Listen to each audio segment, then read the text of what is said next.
খাগড়াছড়িতে শাহরিয়ার ইউনুসের কাছে।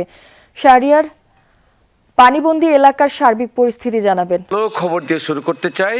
আজকে সকাল থেকে খাগড়াছড়ি জেলায় আকাশ মেঘলা থাকলেও প্রায় 3.5 ঘন্টার মতো কোনো বৃষ্টি হয়নি। অর্থাৎ সকাল 8টা থেকে 11:30 পর্যন্ত যে অব্যাহত বৃষ্টিপাত ছিল গত কয়েকদিন, সেটা আজকে সকাল এই 8টা থেকে 11:30 পর্যন্ত হয়নি।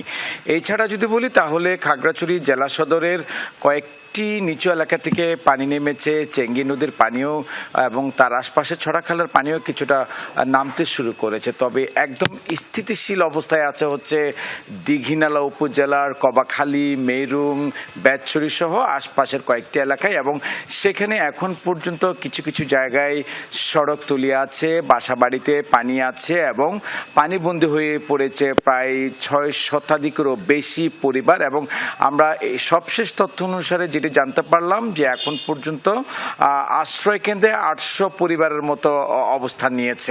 এছাড়া যদি বলি তাহলে খাগড়াছড়ির দীঘিনালা হয়ে সাজেক, রাঙ্গামাটি, লংগদু, বাগাইছড়ি উপজেলার সাথে সড়ক যোগাযোগ বন্ধ রয়েছে।